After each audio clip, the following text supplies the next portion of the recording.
मेरे फादर माँ को कह के जाते थे स्पेशली कि चाहे कुछ भी हो जाए वोट जरूर डालनी है, ठीक है। और हमारी माँ वहीं से चिल्लाती आती थी, हम तो हाथी को वोट दे के आए, ठीक है। और ये झंडा जो देख रहे हो ना, आज तो हमारी पार्टी झंडा है। जब जिस दिन मैं जेल से आया, मैंने उतारा इस यहाँ से बीएसपी का झंडा। जब मैं जेल से आया, जेल से लौटे, हाँ, तब मैंने यहाँ उतारा, ये बीएसपी का झंडा लगा हुआ था। जब उन्होंने मुझे गद्दार साबित कर दिया कि भाई ये तो एजेंट है, तब मैंने यहाँ के उतारा नम आंखों से कि ठीक है, अब अपनी काबिलियत को करके दिखाना, क्योंकि अगर मैं नहीं खड़ा हुआ तो किसी गरीब के बेटे में हिम्मत नहीं होगी कि वो खड़ा हो जाए, ठीक है, इन अमीरों के आगे। तो कहने ऐसा कुछ होता है, ये हमारा पूरा मोहल्ला है, सबसे ज्यादा वोट हमारे यहाँ से पड़ती थी।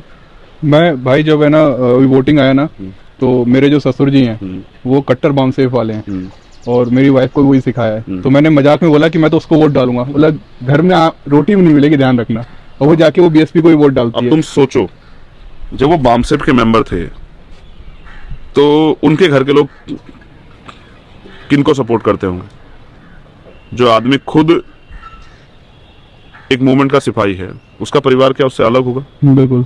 तो हमने तो देखा ना, मैं ऑन कैमरा कहूंगा, ये बहुत, मैं बीएसपी को फर्जी वोट डालने गया, पकड़ा गया।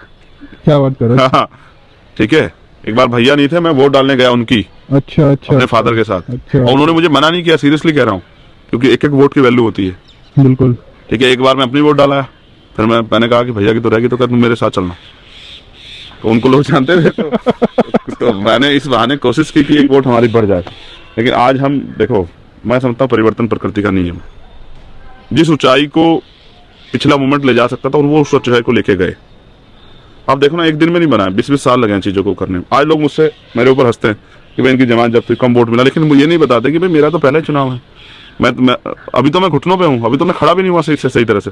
पहली बार तब खड़ा हूँगा जब हमारी पार्टी पे कोई डेजिग्नेशन आएगी, उनके एमपी एमएलए जीतेंगे, उनके लोग सदन में जाएंगे, उसके बाद मुझसे कहना। लेकिन सवाल उनसे पूछना चाहिए जिनके पास साहब इतनी बड़ी विरासत छोड़ के गए। कितने स्टेट में एमपी एमएलए आते थे, और वो आज उनके पास सिंगल एमपी एमएलए हैं। सवाल उनसे पूछना चाहिए कि आपने क्या करके दिखाया। पर भाई आपके पिताजी एक संपत्ति छोड़ गए और आपने उसको बेच खोच दिया, खत्म कर दिया, तो आपको क्या, कितने अच्छे बेटे हुए बताओ? और मेरे पिताजी जो छोड़ के गए थे, मैंने एक इंच नहीं खत्म किया और बढ़ाया उसको। मैं जहां शुरू हुआ, देखो 2016 के चंद्रशेखर में, 17 के चंद्रशेखर में, 20 के चंद्रशेखर में, 23 के चंद्रशेखर में फर्क है। जब मैं हाई स्कूल में था तो मुझे इतनी जानकारी नहीं थी। जब मैं ग्रेजुएशन में गया, उसमें 12th मैंने पास की, तब इतनी जानकारी नहीं थी। जब मैंने ग्रेजुएशन पास की, तब मुझे अलग जानकारी मिली। जब मैंने पोस्ट ग्रेजुएशन की, अलग जानकारी। जब मैंने लॉ किया तो अलग जानकारी मिली। अभी तो हम निकले हैं, अभी तो हमने संघर्ष से पहचान बना। एक दिन आएगा, कुछ ही दिनों बाद, जिस तरह से हम लोग मेहनत कर रहे हैं, तो समाज हमें समर्थन करेगा। अभी तो समाज को गुमराह किया गया, ये कह के चंद्रशेखर ये देखो, अभी तो मेरे खिलाफ कितनी होती है, चंद्रशेखर ने तो करोड़ों रुपए कमा लिए, ये कर लिया, वो कर लिया। अब तुम आज आए हो मेरा घर देखने, तुम्हें एहसास हो सकता है कि मैंने क्या क्या अर्जित किया। नहीं, मैंने देखा आपका कमरा, देखा आपका, और ये पूरा इलाका देखा। तो ये जो झूठ फैलाया गया है ना, ये जो झूठ फैलाया गया है, लग तो नहीं रहा कहीं से कि इस झूठ के पीछे का कारण ये है कि मैं, अगर सोचो मैं किसी मंत्री का, मुख्यमंत्री का बेटा भतीजा होता, शायद मुझसे सवाल नहीं होता। मेरी तो घड़ी, कड़ा, जूते भी लोग वो करते हैं, ये साबित करने के लिए चंद्रशेखर गलत है, चंद्रशेखर पैसे वाला। यही तो, इसलिए तो वो करते हैं, वो मेरे अंदर कमियां ढूंढते हैं। मैं तो कह रहा हूँ मेरे में बहुत सारी कमी है, मैं तो उनको सुधार रहा हूँ, क्योंकि आपने तो सिखाया नहीं है भाई।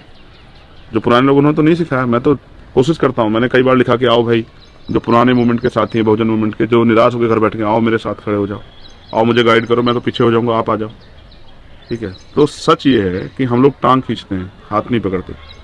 जिस दिन समाज हाथ पकड़ने लगा, तो गरीबी के अलावा और कोई मेरे अंदर कमी नहीं कि जिससे मुझे ये कहा जा सके कि चंद्रशेखर इस आंदोलन को लीड नहीं कर सकता है। और उनके पास विरासत, परिवारवाद के अलावा कुछ नहीं जो ये कह सके कि हम इस मूवमेंट को लीड कर सकते हैं। ऐसा होता तो बाबा साहब अम्बेडकर के बच्चे भी तो, उन्हीं को हमें हमेशा सर माथे रखना चाहिए था।